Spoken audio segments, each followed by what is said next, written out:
She stares at the assignment board and the name beside hers is wrong. Not her coach. Not the woman who ran her footage back 4 times, who stood in an empty rink at midnight and admitted she was not ready to leave.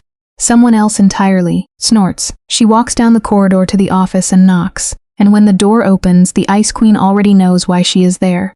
The composure is at full force. The jaw is set. God, snorts, Tally says, the single word that names everything Vesper has been hiding behind professionalism for months. Fear.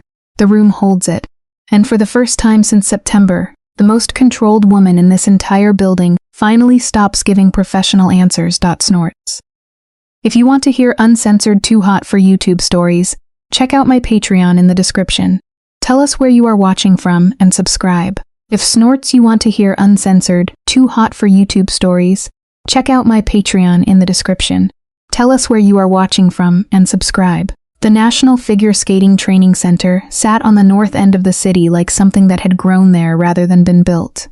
7 sheets of ice, conditioning gyms, a rehabilitation suite that smelled permanently of arnica and cold rubber. Everything here was quiet and purposeful in the specific way of places where excellence was not a goal but a baseline. I had applied 3 times. I had been accepted on the 3rd attempt after a regional championship and a technical score in my short program that had made the selection committee sit up. And I had arrived in September with my blades in a hard case and the particular mixture of readiness and terror that comes with earning something you were not entirely sure you deserved.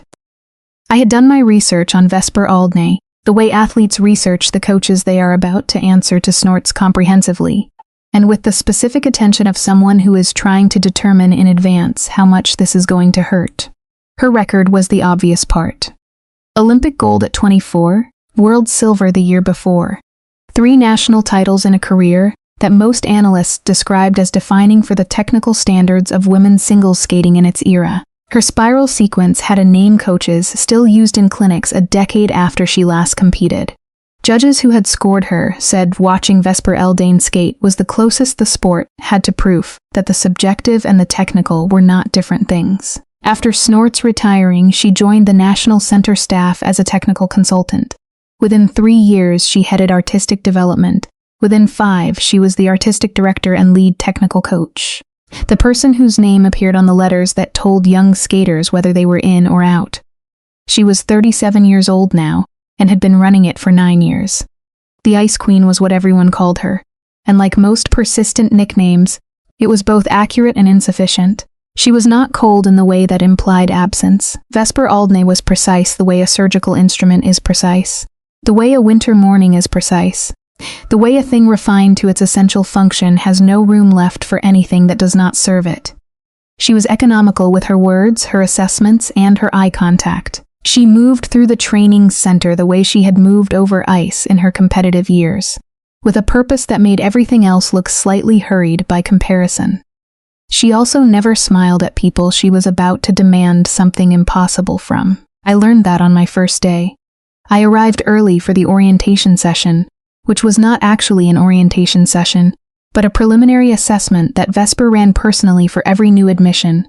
5 of us in the September cohort, ages ranging from 19 to my own 27, sitting in the viewing gallery above the main sheet, while she stood at the boards below, and looked at us with the undivided attention of a jeweler examining stones she had agreed to consider, but had not yet agreed to work with. She told us 3 things. Technical ability had gotten us into the room, but would not keep us there. Artistry was not the soft component of the sport. It was the hardest because bodies could be trained to execute difficult elements, but could not be trained to reveal themselves on command, and revealing yourself on command was exactly what the ice required. She had no interest in coaching the part of us that already knew what it was doing. The part she was interested in was the part that did not yet exist. Then she told us to get our skates on. The assessment lasted 2 hours. She stood at the boards with a stillness more attentive than movement, making notes on a tablet she shared with no one. When she wanted something again, she said so once. When she was satisfied, she moved to the next element. She called me over at the end. The others were cooling down on crossovers. Vesper stood at the boards with the tablet lowered and her arms folded and looked at me with the clear, assessing expression I would come to understand was her neutral state. Not judgment, not approval, just the full and undivided attention of a woman who saw everything, and said only what she had decided was useful to say. She said, "Your technical foundation is solid. Your edge quality is good, and your jump consistency is above this cohort's average. Your artistic presentation is not yet at the level this program requires." I said, "I know that." She looked at me for a fraction of a second longer than necessary. "Snorts," she said. "Good, knowing it means we can address it. Believing it was someone else's problem would have wasted both our time." She walked back toward the coach's offices. I watched her go and registered for the first time that she moved even off the ice the way she had moved on it, with the particular economy of a person who had spent a decade understanding precisely how to move through space without wasting any of it. I had not had that observation about a coach before.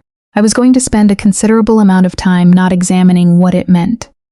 The changing room incident happened in the third week.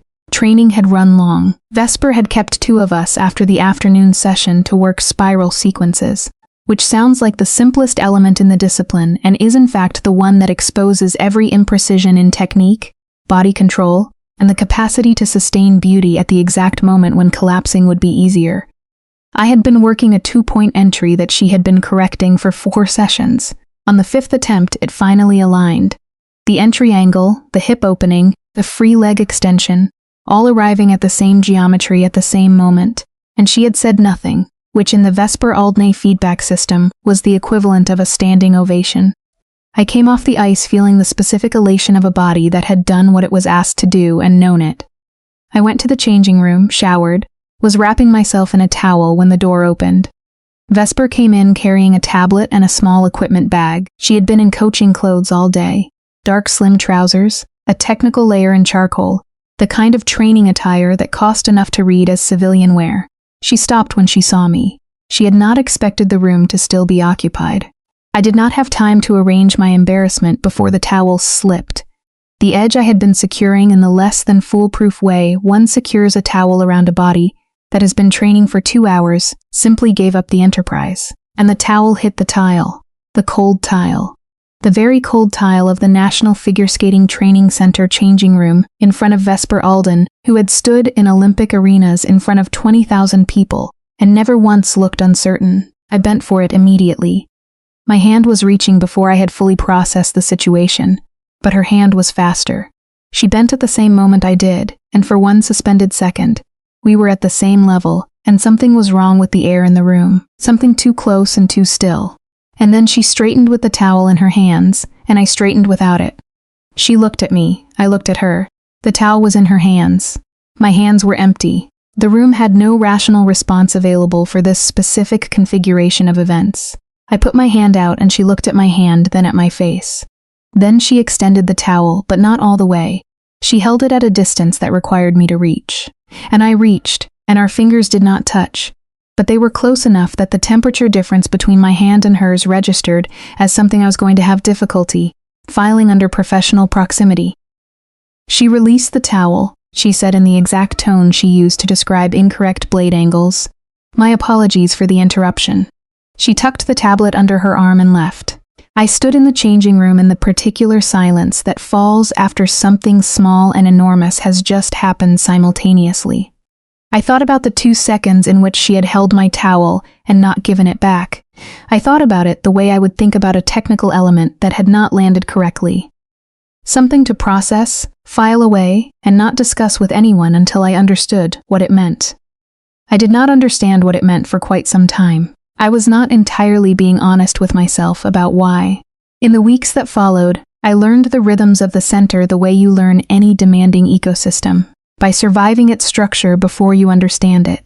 The ice time was divided and assigned by Vesper's judgment with the committee's concurrence, because the committee had learned that trusting her eye was the most efficient use of everyone's professional energy. The training day began at 5:45 with off-ice conditioning and did not end until 8 on evenings when she held artistic review sessions. Artistic review was the component the younger skaters approached with visible caution. Footage from the day's training with Vesper standing at the screen, finding the specific architectural flaw in your work, and naming it with such precision that you understood it immediately, and could not ununderstand it for the rest of your career. She ran reviews without cruelty or performed dissatisfaction. She said what she saw with the accuracy of someone who had been doing it for 9 years, and understood that useful feedback was not about tone. She ran a session on my spiral sequence in the 4th week. I had been improving. I knew this because Rena Marsh, who had been at the center for 4 years, had told me my entry angle was cleaner than it had been. Rhea was 31, one of the most grounded people I had encountered in 5 years of professional competition, with a wide, warm face, and the habit of saying very simple things that turned out to be completely correct. She told me that morning that Vesper targeted the thing you were most afraid of, not because she wanted to break you, but because she had already identified it as the thing standing between you and the next level. She said she ran your morning session footage back 4 times. Nobody here runs footage back 4 times unless they are thinking about something very carefully. Rena smiled, the kind of smile that implied she already knew more than she was saying, and had decided to let the rest arrive on its natural schedule. She went to the ice. The review that afternoon was about my spiral sequence, and underneath the technical language, about something else entirely. Vesper ran the footage twice. She addressed my free leg position, my hip alignment, the specific angle of my spine in the extended position. She said the technical elements were improving, and the improvement was visible in the data. Then she said the problem was not technical. The room went quiet in the way rooms go quiet when someone is about to say something that requires sitting with afterward. Snorts. She said the problem is that you are performing the spiral instead of being in it. You are executing the form correctly. The form is not yet alive. There is a difference between a skater who has mastered an element and a skater who has inhabited one, and what this program develops is the latter. She paused. The laser pointer was still in her hand. You know the difference, she said to the room. Not to me specifically, though the footage on the screen was mine. You have all felt it. The moment when what your body is doing and what you feel become the same thing, instead of 2 separate tracks running parallel to each other. That is what we are working toward. She moved to the next clip. I sat with those words for the rest of the day, not because I was destabilized by them. I had built my career on the capacity to receive technical criticism and work with it. I sat with them because she was right in a way that went past technique. What she had identified was not a problem with my skating, but with my willingness to let myself be visible while I was doing it. That was a different kind of problem with a different kind of solution, and I was going to have to think about what that meant. I stayed on the ice after the evening session. The main sheet was empty by 8:15. The facility lighting had shifted to the lower overnight setting, which gave the ice a different quality, quieter, more private, the kind of light that exists in arenas after everyone with a legitimate reason to be there has gone home. I ran the spiral sequence. I ran it and tried to do the thing she had named. Tried to close the distance between execution and feeling. Tried to stop monitoring myself from the outside and simply exist inside the movement. It did not happen cleanly on the first 3 attempts. These things rarely do, but on the 4th attempt, for approximately 6 seconds of the extended position, something shifted. Not the technique, which was already correct, but the interior of the technique, the thing living inside the correct form that made it more than correct. I did not know she was watching until I came out of the position. She was standing at the far end of the rink near the coach's box entrance in the dim light. She had her coat on now, a dark one she wore at the end of long evenings, collared, quietly expensive, and Snorts she was standing with her arms at her sides, and her attention fully on me. I stopped Snorts. She looked at me across the ice for a moment. She said, "That was it. 2 words." She turned and walked toward the coach's hall. I stood on the ice in the quiet facility and understood for the first time that being seen fully by Vesper Aldne was one of the more dangerous things that could happen to a person in this building. Not dangerous the way falling was dangerous. Dangerous in the way that arrival was dangerous. The way reaching something you had been working toward made you immediately aware of how much you had invested in getting there. October moved into November and the Sense competitive preparation cycle accelerated. We had an invitational in late October, which Vesper ran as a controlled environment. Scores were observed, but the real measure was execution under pressure, the degree to which months of training had become second nature. I finished second above the expectation Vesper had communicated at the start of the cycle. She responded by moving my practice hours to the primary morning slot, the 5:45 shift, reserved for skaters who had demonstrated readiness for more. I found out from Galen Whitmore, the Sense Operations Director, who managed ice time with meticulous neutrality and had learned that staying out of the interpretive work was the only way to survive it. He said it was Vesper's call, that she did not explain those calls. I said I knew. I showed up to the primary slot at 5:45 and worked as though I had always belonged there. The visiting coach arrived in November. His name was Davos KL. He was a choreographer from the European Federation, brought in for a 3-week artistic development residency, the kind of cross-pollinating collaboration the center ran twice a year. He was in his early 50s with the warm professional energy of someone who had spent 30 years helping athletes access the emotional truth of their performances. He had a specific reputation for unlocking expressive capacity in technically strong skaters who had difficulty translating excellence into performed emotion. Brought in other words, for skaters exactly like me. His first session with the full cohort was a Monday morning of interpretation exercises, simultaneously more playful and more demanding than anything in the standard training structure. He asked us to skate to music we disliked, to find truth in a relationship with sound that had no instinctive warmth. He asked us to tell a specific story through a free program sequence. Not love or loss in the abstract, but a specific memory, a specific person, a moment we were willing to let the ice carry honestly. I worked well in his session. The permission his approach implied, the permission to be specific rather than generically expressive, produced work I could feel from the inside before it became visible from the outside. He told me at the end that my artistry was not underdeveloped. It was defended, a different problem with a different solution. I thought about that for the rest of the day.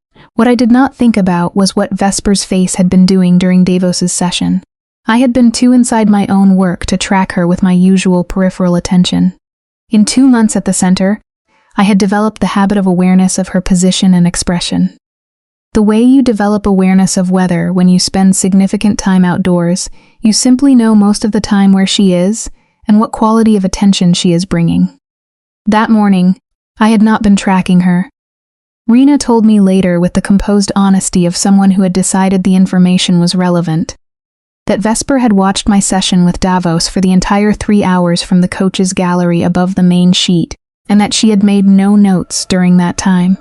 Rena also said very carefully that she had seen Vesper watch someone for an extended period without making notes exactly twice before, and that both times it had been the skater she was most invested in developing during that particular cycle. I processed that. I filed it under the same category as the 4 replays and the towel, and the late-night rink and the 2-word assessment on an empty sheet. The category did not have a professional label yet. I was working on what to call it. The Wednesday of that first week was my one-on-one session with Davos. He had requested private sessions with each of the skaters he identified as needing focused work, and I was 3rd on the list. Early enough to feel like a priority, not so early as to feel like a project case. We worked for 90 minutes on the spiral sequence, which had become my central artistic challenge, and the element Vesper had been working on since September, and on the program component sections, that the qualifier judges would weight most heavily. Davos was specific and generous in his approach. He asked questions more than he gave directives. What was I thinking about during the spiral entry? What image was I carrying into the extended position? What was I protecting during the held moment? The last question produced a silence. I said, I don't know. He said, that's probably the answer. He asked me to try the opening phrase of my free program with a specific person in mind, not a character, not an archetype, a specific person, someone whose quality of attention I knew what it felt like to be under. He said the ice was large enough to hold honesty, and that performing around a true thing was always harder than performing from it. I did not tell him who came to mind. I ran the opening phrase. Something in it was different. He saw it immediately, made a note, asked me to run it again with the same interior specificity, and said quietly that what I had just done was more interesting than anything he had seen from me in the morning session. Vesper came in at the midpoint. She came through the coach's entrance and did not announce herself and did not require acknowledgement. She positioned herself at the boards near the entry and watched with the full stillness of her complete attention. In any other training context, this would have been unremarkable. In this context, it was the specific feeling I had come to associate with her particular gravity. the sense of the room rearranging its priorities, the air becoming more aware of itself. Divos registered her presence without acknowledging it. The slight adjustment of his professional posture was the only tell. We finished the session. He debriefed with me at the boards, warm and specific with his notes, and then looked at me with that open, slightly amused quality he brought to everything, and said quietly enough to be between us that I was going to be something worth watching by the end of this cycle, if I let myself be. I said, "Thank you." He gathered his notes and left through the far exit, which left me at the boards with Vesper. Snorts? She had not moved from her position during the debrief. She stood now with her hands behind her back looking at the ice. Her ice, the surface she had built this program on, with the particular regard of someone who was thinking about something and did not want her face visible while she did it. I waited. She said, "His note about defense is correct." I looked at her. The note from the morning, artistry defended rather than underdeveloped, had not been delivered in her presence, which meant either Davos had briefed her or she had arrived at the same conclusion independently. She said, "I arrived at the same conclusion 6 weeks ago. His framing is more useful for delivery," I said. "Why didn't you say it that way?" She looked at me. The changing room was still somewhere in the architecture between us. I understood that now in the fractional adjustment of her gaze, the brief half-second before she directed her eyes at my face rather than past it, she said, "Because the word defense implies something that needed defending." I wanted to understand what that was before I said it out loud. I stared at her. She moved to the ice entry. She stepped onto the surface with the unhurried ease of someone who had been walking onto ice for 30 years, gliding 10 feet in without lifting her feet. The kind of movement that exists past habit, somewhere between muscle memory and love, requiring no thought because the body has already memorized it completely. She stopped. She was standing with her back to me. She said, "Run the opening phrase of your free program." I stepped onto the ice. We worked for 40 minutes. No music at first, just the movement, just the sequence. Vesper on the ice with me for the first time in a private context, correcting entry angles and weight distribution with the same precision she brought to everything, but from a narrower distance, more directly personal than group sessions had been. At one point, she came behind me to correct my shoulder position during the spiral entry. Her hands settled on my shoulder blades, flat, purposeful, showing me the correct alignment through contact instead of instruction. 2 seconds, then gone. The contact lasted 2 seconds. The room lasted considerably longer in the rearrangement the contact caused. She said nothing about it. She moved to the next element with the professional neutrality of someone for whom this was simply the most efficient way to communicate a correction. I ran the phrase again, and this time the opening sequence carried something that had not been there before. Some interior shift, some permission the session had been building toward that changed the quality of the work from the inside. She saw it. She said yes. We came off the ice at 9:30. The facility was fully quiet. In the corridor near the boards, Vesper collected her tablet and her coat, and I sat on the board's edge and worked at my blade guards. And the silence between us had the texture of something being carefully maintained by both of us, for reasons that were not the same reason. She said, "Good session." I said, "Why did you come in?" She said, "His method is valid." I wanted to observe the combination. I said, "You observed it for 90 minutes. Not any skater session. Mine specifically." She looked at me in the corridor's functional lighting. Her face was doing the thing I had learned to watch for. The very slight tightening of something behind the composure. The fractional shift in the architecture of her expression. That said, the cost of the control was registering somewhere close to the surface. She said, "You are one of 5 skaters I am responsible for this cycle," I said, "and the only one whose session you watched for 90 minutes without a note." A silence. The facility breathed around us. Somewhere in the building a door closed. She said, "Get some rest." She walked down the corridor. I watched her go and made a decision. I was not going to let her do that indefinitely. I had decided it in that corridor at 9:30 on a Wednesday night, and I had noted the decision the way I noted technical elements. I was planning to address and set it aside for the right moment. The right moment had not arrived yet, but it was building. December brought the national qualifier, the first genuinely high-stakes competitive event of the cycle. Not an Olympic qualifier, but the first element in the selection sequence that would ultimately determine the Olympic team. The preparation period intensified. Vesper ran 5 additional sessions in the 2 weeks before the event, reviewed footage every evening, and sent individual notes through the program's internal system calibrated to exactly what each skater needed. My notes were always the longest. I read this as professionalism. I read it as everything except what it increasingly seemed to be, because the qualifier was not the week for that particular recalibration. I finished third. Third was not what I had planned. I had gone in expecting to contend for the top spot, and had been edged by two skaters whose program component scores, the artistry-weighted components, placed them above me by fewer than 4 points combined. I stood on the podium in third place, and took the information in with the clear-eyed focus of a professional athlete who has learned to receive outcomes rather than feelings. And I understood with complete clarity that Vesper had been right about everything she had said since September. In the coach's area after the event, she came to me before she went to anyone else. She said, "You know what the margin was?" I said, "Yes." She said, 4 points, 3 of them program components. I said, "I know." She looked at me for a moment.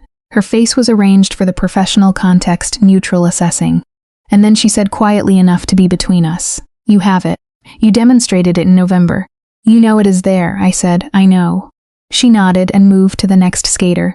Those 2 sentences had a quality that 4 other skaters' brief acknowledgments did not have, and I was done pretending I did not know the difference. Rena found me in the dressing room after. She sat beside me and did not say the obvious things. She said, "Vesper said 4 words to the other 2 finishers. She said 2 sentences to you." I said, "I know." Clears throat, she said. "I say this as someone who has watched her coach for 4 years and has never seen this particular version of her before this cycle. The version that watches your training 3 times a week from the gallery above sheet 1 without being seen. That runs your footage back 4 times. That did not leave the building until 11 the night she reviewed your qualifier performance." I stared at the locker in front of me. Rena said, "It's real. I think you need someone to say that before you talk yourself out of knowing it." She stood up, touched my shoulder once, and left. Davos was in the center for his final week, when I found him in the corridor outside the skater lounge on a Thursday. He pulled me aside with the easy manner of someone who had been thinking about what to say for a while, and had decided this was the time. He said my scores were correct and that he had watched and that the gap was exactly where Vesper had located it in September. I said, "I know." He looked at me. He had the thoughtful, unhurried quality of someone who had spent 30 years in rooms where unspoken things were causing more trouble than they were worth. He said, "The coach who runs this program is exceptional.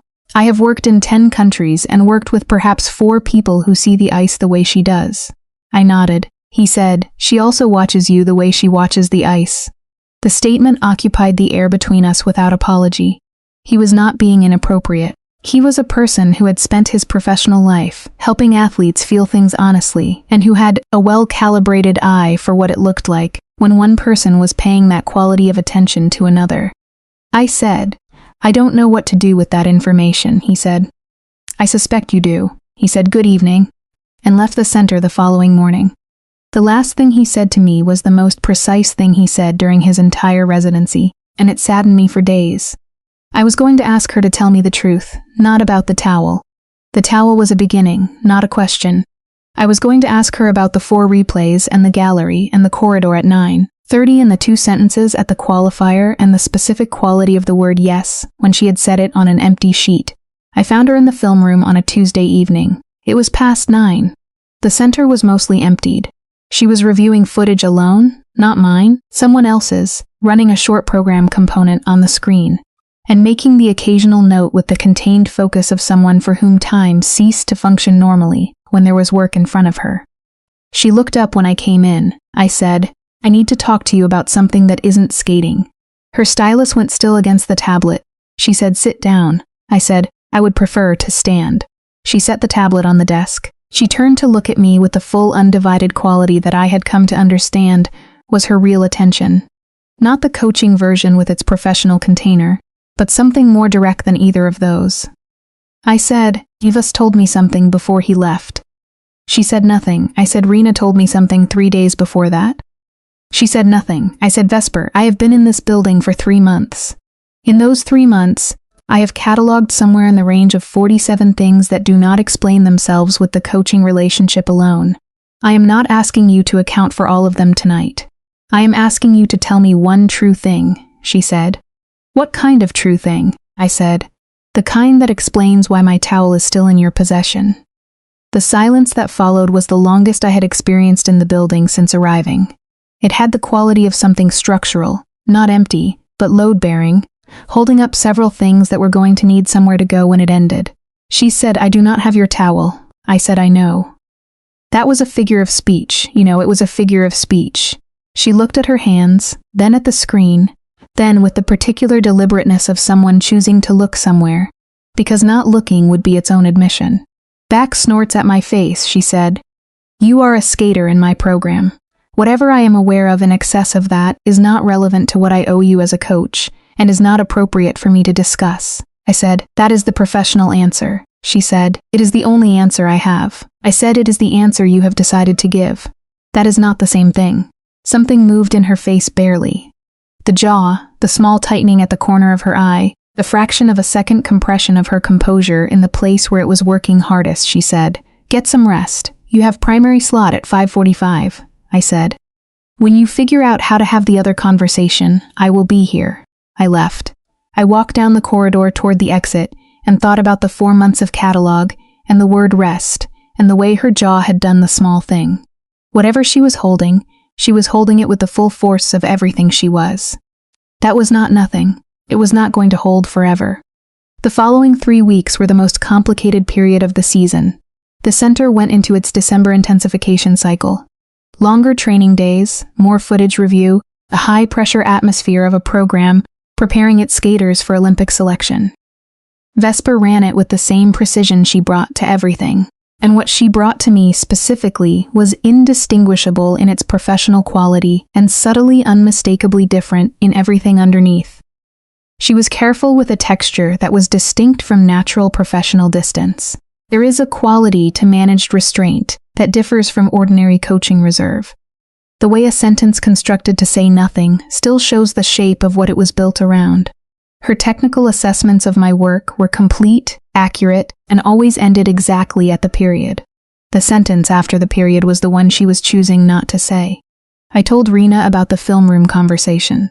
She said, Vesper was not wrong, that the professional answer was the only one she could give in that building in that role. And then she said very simply that the ones Vesper was most invested in.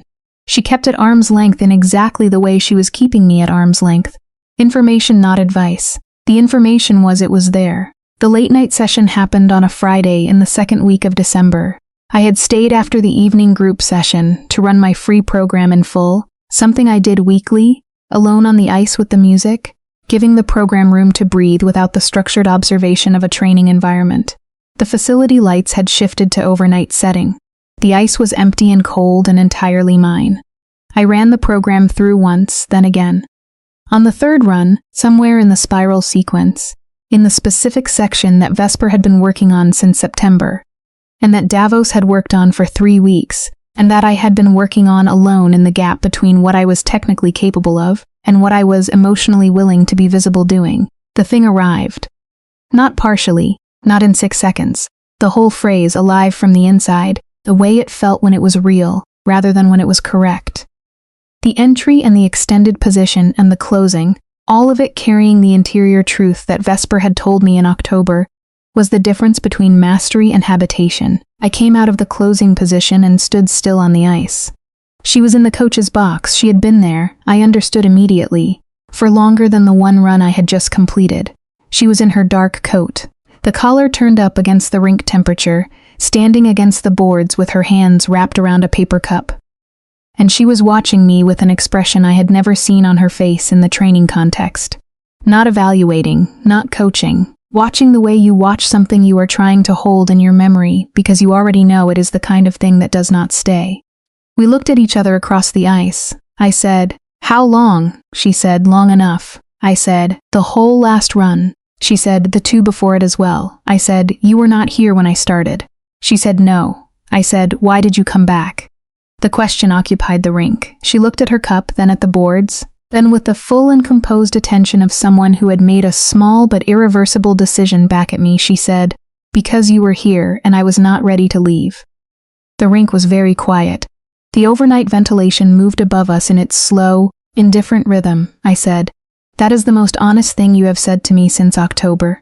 She looked at me for a long moment. She said yes. I skated to the boards. I came to rest against the barrier a foot from where she was standing, and the full specific quality of her attention at this distance was physically present. Not warmth, not cold, but something that was its own temperature entirely, something that existed in the specific space between what she had decided to say and everything she had decided not to. The cup in her hands, the coat collar, the gray eyes in the rinks' overnight light doing the thing they did when she had stopped managing them completely. I said, "You are not going to say the whole thing tonight." She said, "No," I said. "You are going to find a way to say part of it and stop there." She said, "That is likely," I said. "Tell me the part you can say." A pause. The facility breathed around us. In the distance, the Zamboni machine idled in its housing. She said, "The first time I ran your footage 4 times, it was because the technical execution was interesting to me. The second and third and 11th time, it was not about the technique." I looked at her. She said, "I have been precise about my professional obligations this cycle because precision is the only form of honesty available to me in this role." I said, "And outside this role?" She looked at me for a long time. She said, "That is a different question." I said, "I know. I'm asking it anyway." She set the cup on the board's ledge. She looked at the ice, her ice, the surface she had built 9 years on, the thing she understood better than she understood most people, and possibly better than she understood herself. She said, "I am not able to answer that question in this building." I said, "Then I will ask it somewhere else." She looked at me, not with the coaching attention, not with the evaluating precision, with the other thing, the thing that had been behind the composure since at least October, and possibly longer, the thing I had been cataloging for 3 months, and had not allowed myself to fully name, partly because naming it would require deciding what I was going to do with it, and I had been waiting until I understood what she was going to do with it first. She said, "The Olympic qualifier is in 6 weeks. The selection committee uses those scores for team recommendation. This program requires that I be your coach first for the next 6 weeks." I said, "I know that." She said, "After the qualifier." I said, "After the qualifier." She nodded. It was the smallest possible confirmation, the least she could give me and still have given me something. It landed with the specific weight of a thing she had not said easily. It was enough. I stepped back from the boards.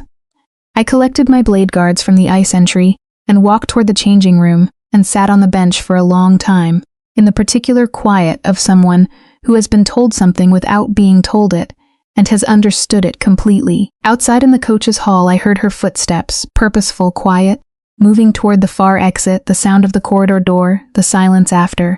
I thought about the towel on the tile in September, the cold tile, the gray eyes, the 2 seconds she held it before she let me reach. I thought about everything that one small incident had set in motion, the way it had functioned as the first piece of a language neither of us had found a name for yet. I thought about 6 weeks. I thought about after the qualifier. I thought about the word after, and how it sounded in the quiet of an empty rink at 10:30 on a December night. Like the first word of something longer than anything I had let myself imagine. Snorts. The 6 weeks between December and the Olympic qualifier were the cleanest coaching I had ever received from anyone.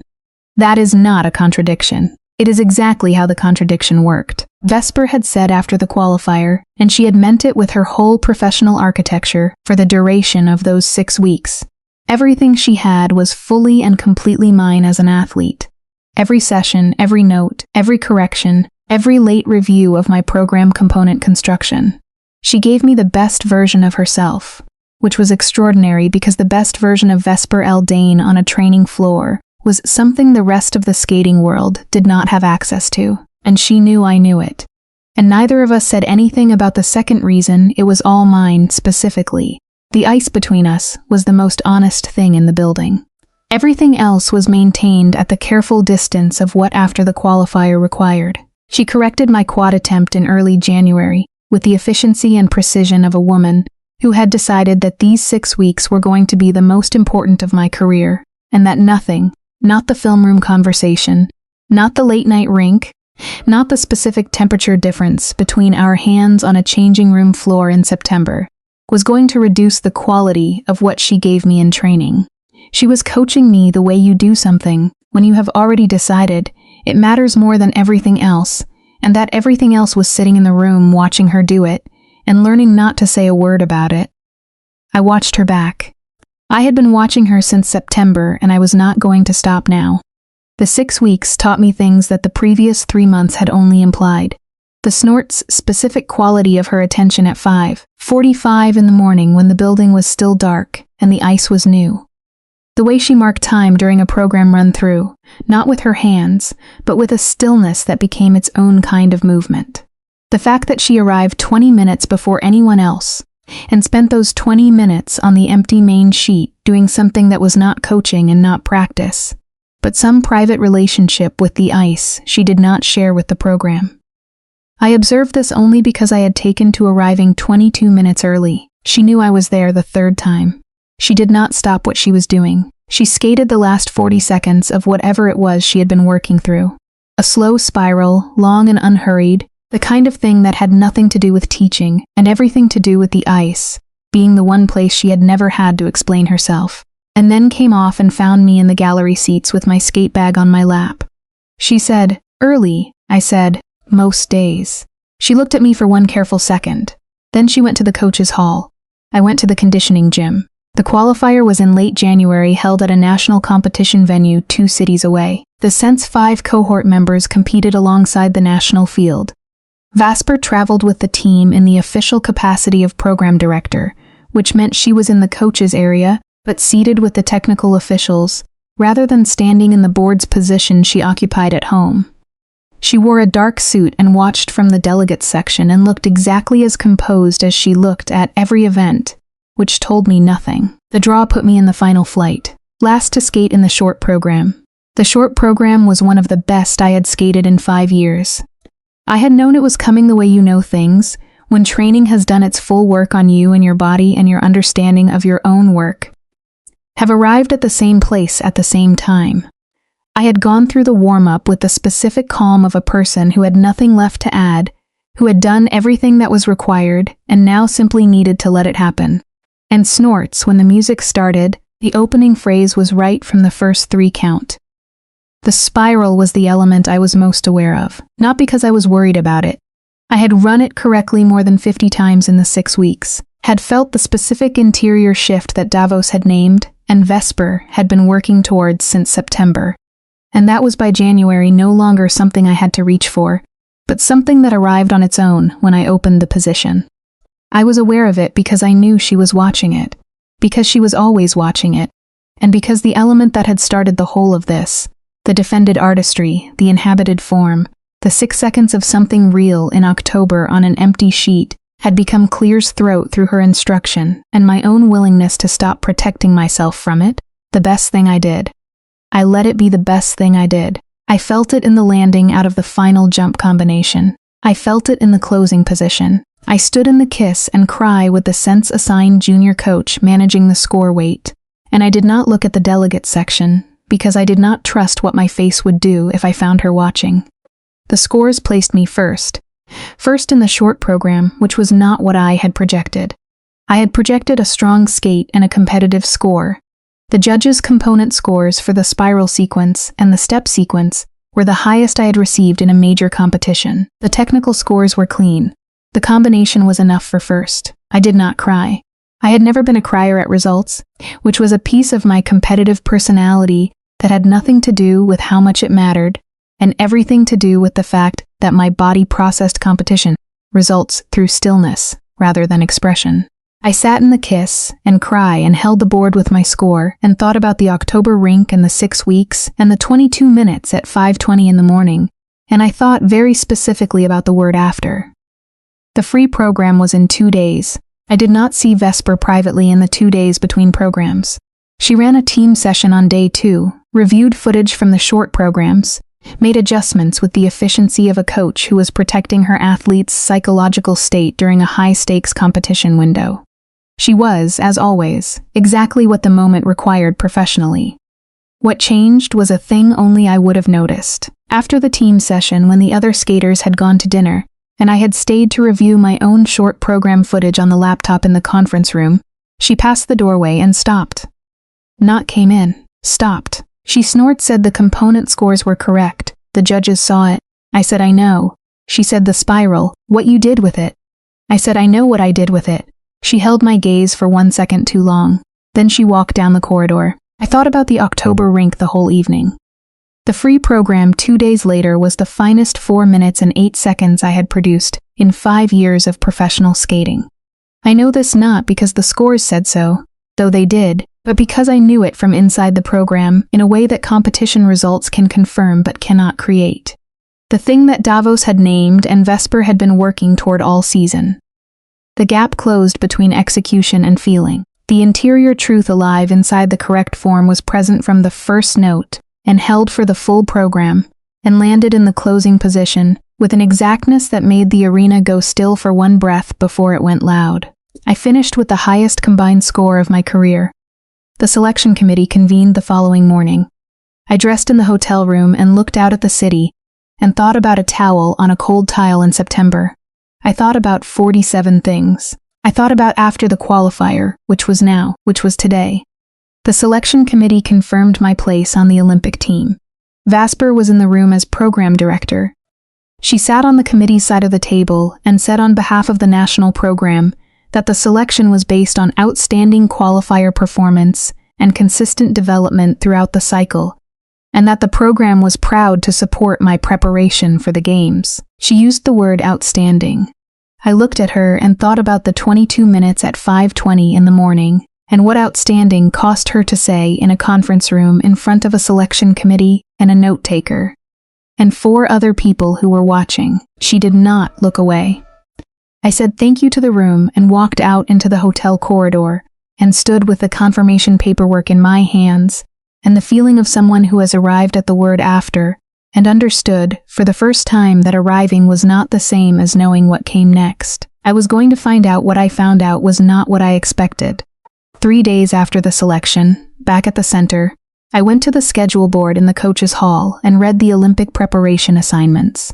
My name was on the list. My preparation coach for the Olympic cycle was not Vesper. It was not Vesper. The name beside mine was Andrea Croft, a highly regarded technical coach from the Western program, who had 3 Olympic athletes to her name, and whose work was excellent. Andrea Croft was an excellent coach. She was not the coach who had run my footage back 4 times. She was not the coach who had corrected my spiral sequence since September. She was not the coach who had said after the qualifier and meant something with the word. I read the assignment twice. Then I walked to Vesper's office and knocked, "Come in." She was at the desk with the tablet. She looked up when I came in and she knew. I could see that she already knew from the specific quality of my face when I opened the door that I had seen the assignment. I said, "Andrea Croft." She said, "Andrea is an exceptional coach with strong Olympic cycle experience." I said, "You assigned me to her." She said, "The program made a determination about the best support structure for your Olympic preparation." I said, "Vesper." She set the tablet down. I said, "Look at me and tell me this was about the best support structure." The office was quiet. Outside the door somewhere in the coach's hall, a conversation was happening between 2 of the assistant staff. Footsteps, then the sound of a door, then quiet again. She said, "The Olympic preparation period requires that your coaching relationship be uncomplicated." I said, "You were going to let that assignment speak for itself, without a conversation, without telling me." She said nothing.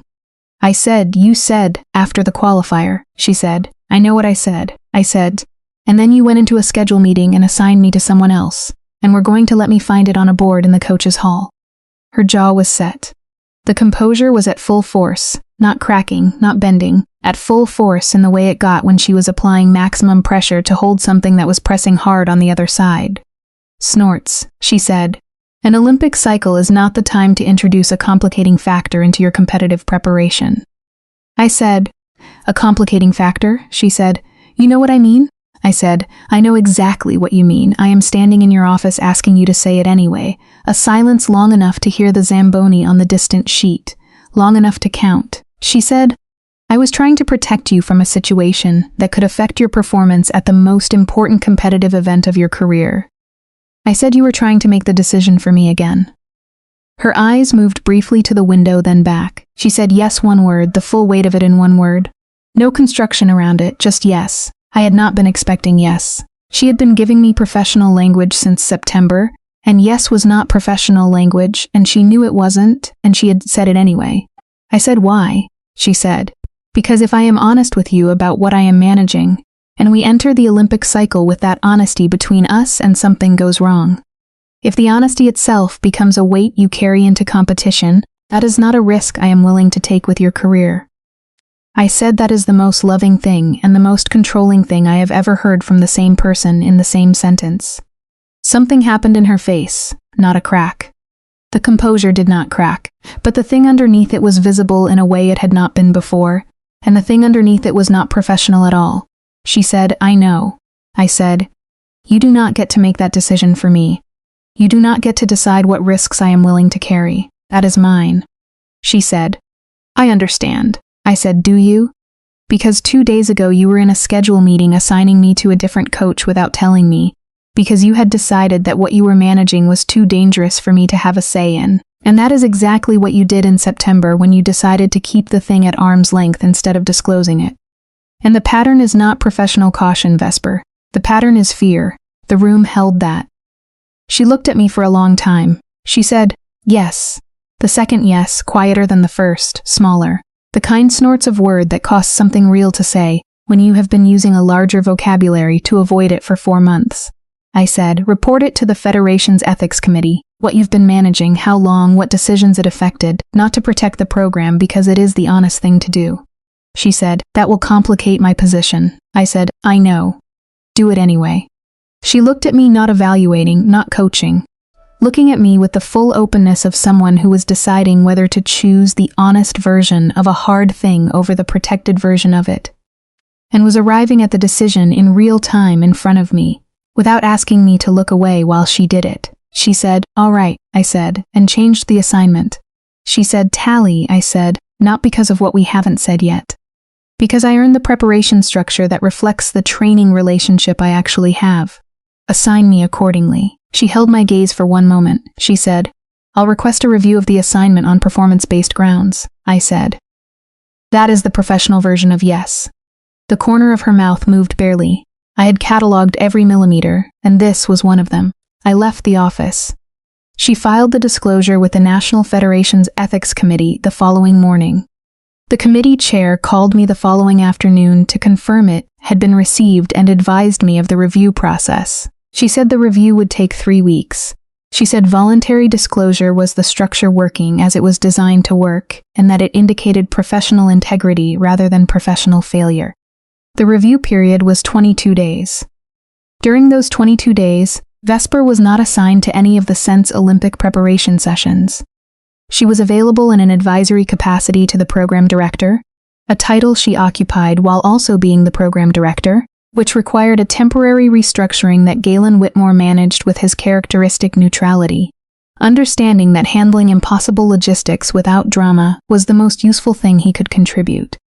Andrea Croft took my sessions. She was, as advertised, excellent, competent, and careful, a coach who knew her craft completely. Under her guidance, I ran the Olympic qualifying program through its preparation sequence with the technical cleanness the cycle required. I was not learning. Andrea was good, and I was taking the work seriously, and the preparation was real. What it was not was the 40 minutes on the ice in November, with 2 hands on my shoulder blades for 2 seconds that rearranged the room. It was not the late-night rink and the overnight light, and because you were here and I was not ready to leave. Those were not things Andrea Croft had access to, and I had stopped pretending they were neutral since December. Rena found me in the weights room on the 2nd Thursday of the review period. She sat beside me and said she knew I had told Vesper to file the disclosure, and that I had done it because it was right. She said, it's going to resolve. The review committee is fair, and the disclosure was voluntary, and her record speaks for itself. She is not going to lose the directorship over this. I said, I know. She said, are you prepared for after the review? I said, I've been prepared for after since December. She nodded.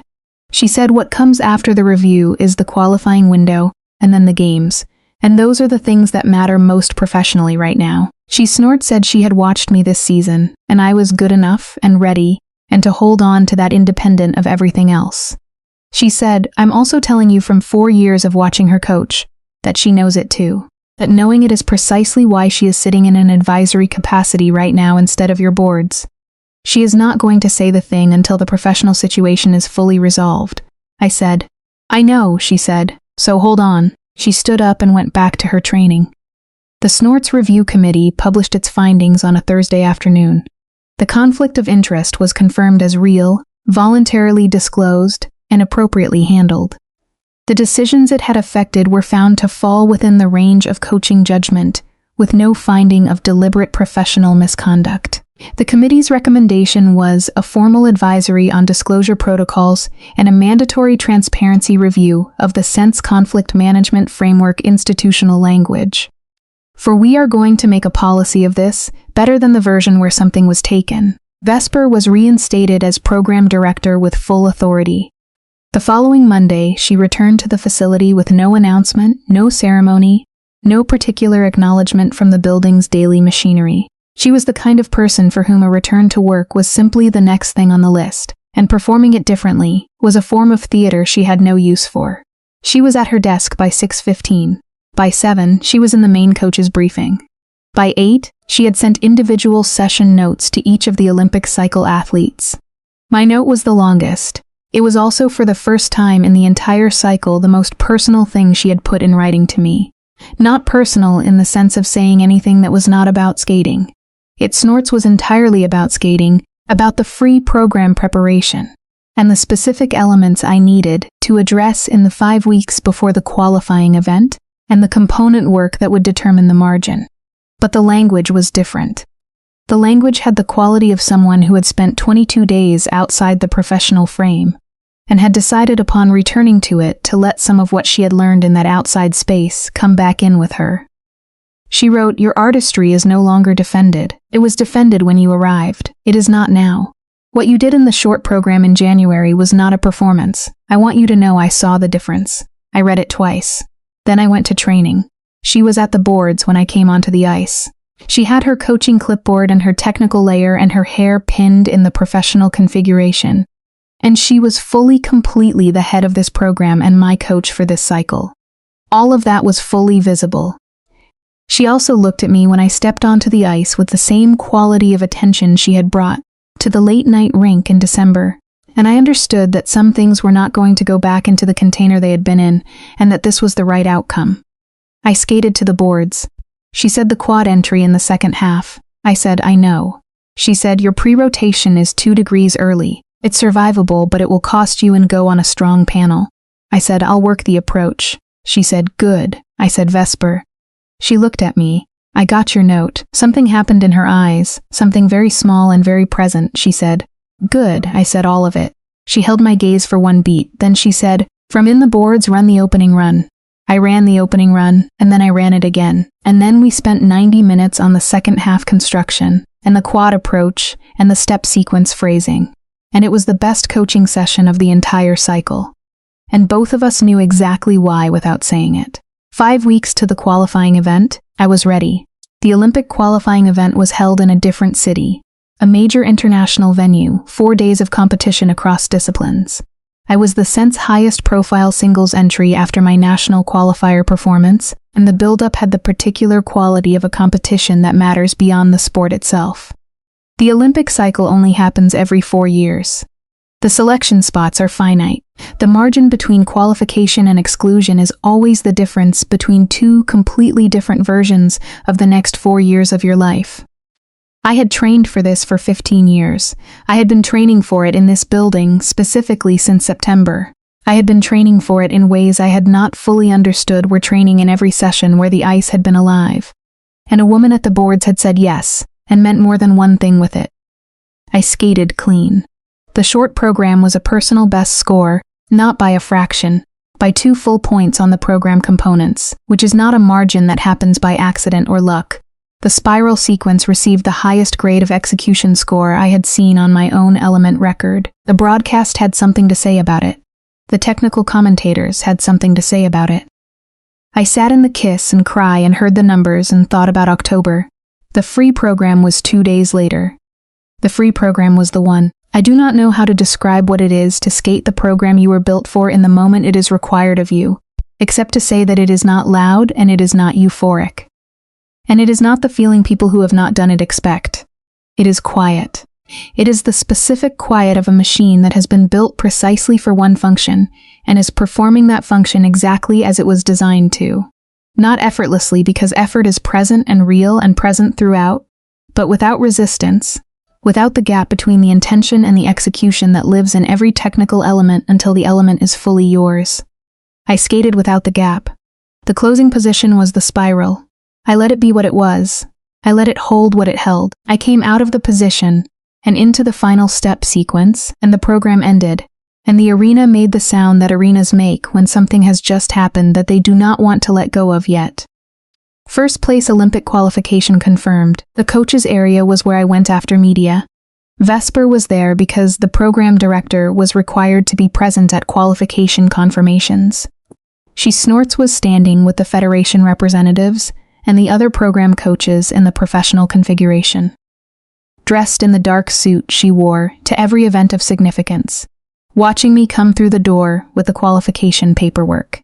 She said nothing while the others said the things you say at a qualification confirmation. Congratulations, outstanding work, well earned. She let those happen around her. And then when the official moment had passed and the group had shifted toward the preparation for the evening's remaining events, she looked at me directly. She said the spiral. I said, I know. She said, it was everything you're capable of. I looked at her. This woman who had held a towel for 2 seconds in September, and held it for much longer than that in everything else since. This woman who had been precise and careful and controlled, and had filed a voluntary disclosure with a Federation Ethics Committee, because I had told her to and she had decided it was right, and both of those things were true simultaneously. This woman who had sent a note that said your artistry is no longer defended, and had meant more than the artistry, I said. After the games. She looked at me, I said, we are going to have the conversation we didn't have in December and again in January, all of it. After the games, she said yes. I said, say it like you mean it. She looked at me with the composed fullness of someone who had decided that the professional frame was large enough to hold one true thing. She said, after the games, all of it. I held that for the rest of the night. The Olympic Games were in February. I will not describe them in the detail they deserve here because they are not the point of this story. I will tell you that I placed 4th, which is the most precise result in competitive sport. The last place that carries no medal. The result that means you were among the 4 best athletes in the world at the singular moment that decides it. And that history will record it as 4th. And you will know forever and internally that 4th at the Olympic Games is not a failure, and is also not the thing you went there for. I will tell you that the spiral sequence received the highest grade of execution score of any element in the women's singles discipline at those games, and that none of the technical analyses that mentioned it knew what the element had been made of, or who had been standing in the dark at the far end of a rink in October, when it became real for the first time. I will tell you that Vesper watched every program from the coach's delegation section, and that I knew from the 3 times I checked before each program exactly where she was sitting. After the closing ceremony on a Thursday night in the Olympic City with the games done and the world already moving toward the next thing, I sat with Rena and thought about after the games. I said, I'm going home. Rena said, good. I said, I have a conversation to finish. She said, yes, you do. Tell me how it goes. She smiled. The smile she had been developing for months. Warm, grounded, entirely sure of itself. The smile of a person who had been watching a situation develop since October and had decided the outcome was going to be worth it. I went home. I was back at the center within a week, because the center was where my training was and where the rest of the season was, and because putting things off past their natural time was not something I had the patience for anymore. She was in the film room. Of course, she was in the film room. She was always in the film room at this hour, reviewing something with the contained focus of someone for whom the work had no natural end. The door was open and the lights were at the review mode setting, and she looked up when I came in. She Snorts looked at me. I said, now. She said, now. I sat down, not across from her, beside her, the way Rena sat beside me after hard games, with the intention of staying rather than facing. She registered the choice. She set the tablet down. She said, I am going to say things I should have found a way to say sooner. I said, I know. Say them anyway. She looked at the screen, then at her hands, then with the full composure that was real and not armor, at me. She said, it started in September. Not the towel before the towel, the assessment, the way you talked back. You were the only person in that evaluation session who told me you already knew what I was about to say. And the only way you could have done that was if you had been sitting with the same information I had and had accepted it instead of arguing with it. I looked at her, she said. I filed that away as professional interest. I told myself it was professional interest for approximately 6 weeks, until the late night session when you ran the spiral and I came back because I was not ready to leave, and then I stopped telling myself that. She said, I ran your footage back the first time because the technical execution was interesting. Every subsequent time, it was not about the technique. You knew that. I knew you knew that. I continued running the footage, she said. Every decision I made in this program from October forward was the correct coaching decision, and also informed by the fact that your continued development and your safety and your career were the things in this building I was most unwilling to compromise on. In ways that had nothing to do with my role and everything to do with what I was feeling, and had decided I was not going to act on. She said, I assigned you to Andrea Croft because I was afraid, not of the conflict, of the conversation, the one we are having right now. I was afraid of what it would cost both of us to have it. And I made a decision that was mine to make professionally and was not mine to make personally, and I did that without telling you, and that was wrong. I said nothing. I was listening to the full version, the one she had been building towards since September, and I was not going to interrupt it. She said the disclosure was the correct thing to do. I should have done it earlier. The reason I did not do it earlier was that doing it earlier would have required me to say out loud what I was disclosing. And I had been managing what I was disclosing rather than naming it for long enough that naming it felt more dangerous than managing it. She said it was not more dangerous. It was just true. The management was cowardice disguised as professional responsibility, and you named that accurately, and I am grateful to you for naming it. She was quiet for a moment. She said, I have been in love with you since approximately the 3rd week of October. I am aware that I arrived at this conclusion significantly later than was appropriate given the nature of the situation. I am telling you now because you asked me to tell you all of it, and I told you I would, and I am telling you. The film room was quiet. I had known every piece of what she had just said. I had cataloged the evidence since October, had assembled the argument from 47 separate items, had named it to myself with increasing clarity since December. I had asked her to say it, because there is a difference between knowing a true thing and hearing the person it is true about say it in full without construction. Looking at you with no professional frame between the saying and the said, I said you told me you would tell me the version that was just true. That was it. She said yes. I said I have conditions. She looked at me. I said, you do not make decisions about my career without telling me you're making them. Not the assignments, not the session structure, not the timeline. Those are mine. She said yes. I said you do not use the professional language to avoid the personal one. Not with me. I have been watching you use the professional language as a container for everything else for 4 months, and I am done watching you do it. She said that will be difficult. I said I know do it anyway. She said yes. I said, and you will tell me when something is costing you to hold that it is costing you. Not in the footage replays, and not in the 22 minutes at 5:20, and not in the way you said yes when you meant something larger than yes in words. She looked at me for a long moment. She said that condition is harder than the others. I said I know it is also the one I require most. She said I understand. I said those are my terms. She looked at me with something that was not the composure I had been studying for months, and was not the thing underneath the composure that I had been cataloging. And was not any professional version of either. It was simply her in a film room on a Thursday night, having said all of it, and sitting in the aftermath of saying it with the steadiness of someone who had decided the aftermath was where they wanted to be. She said, I accept your terms. I said, good. I reached out and touched her jaw first. Warm skin, the precise line of it, the bone under the skin, the slight tension that was not defense but presence, the feeling of someone who was staying in a moment and not managing it. She was very still. Then I kissed her. It was not frantic. It was the opposite of frantic. It was patient, deliberate, the product of everything that had been building since September, and that had been held and held and held until the holding had been earned, and the release of it was the honest version of what all that restraint had always been pointing toward. Her hand came up to my face, stayed there, not a claim, a choice. We were there for a long time. When we came apart, She looked at me in the film room with those gray eyes that I had been cataloging since September, and that had, in the film room light on a Thursday night, done every version I had watched them do, and arrived finally at the version I had been waiting for, which was just her, unmanaged, looking at me. She said, "I still have your towel." I stared at her. I said, "You said you didn't have it."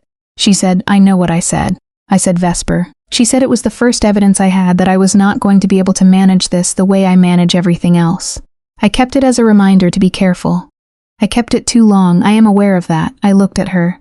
This woman, this infuriating, precise, composed 22 minutes at 5:20 in the morning, 4 replays in the film room woman who had held a towel for 2 seconds in September, and had, in the most technically correct interpretation, never given it back. I said, "I want it returned." She said, "I anticipated that." I said, "And I want an apology." She said, "You have been owed one since September." I said, "Say it." She said, "I am sorry I held your towel. I am sorry I held everything else for 4 months, and let the holding cost you things it should not have cost you. I am sorry I assigned you to Andrea Croft without telling you. I am sorry every time I chose the professional answer when the honest one would have served you better." She paused. She said, "I am not sorry about any of the coaching." I almost laughed. I said, "I know. I don't want an apology for the coaching." She said, "Good, because the coaching was right." I said the coaching was extraordinary. She said, "Yes." I said, "You are going to say that in a tone that implies you find it factual rather than boastful." She said, "It is factual." I said, "I know." The film room was warm and quiet, and the footage was still paused on the screen from before I came in, and neither of us looked at it. She had her hand still near my face, not holding, but resting. The way you rest your hand when you are not done, and have decided not to pretend you are. I thought about the scent's main sheet in the morning, dark and still, and Vesper skating a slow spiral, with no one watching her be the truest version of herself. I thought about how I was going to arrive 22 minutes early tomorrow, and the day after that, and about the fact that this time she was going to know why, and about whether that was going to change what she did with those 22 minutes. I thought it probably was. I thought that was exactly the point. We went to the main ice sheet because neither of us was the kind of person who finished a night like this inside a building and did not end it on the ice. She unlocked the equipment bay from memory. The rink came up in overnight light, low, blue-white, the specific quality of the ice when it belongs to no program and no competition and no professional purpose and is simply itself. She stepped on first. Of course she did. She always stepped on first. I followed. We skated for an hour in the quiet facility, saying very little, and what we said was mostly about skating.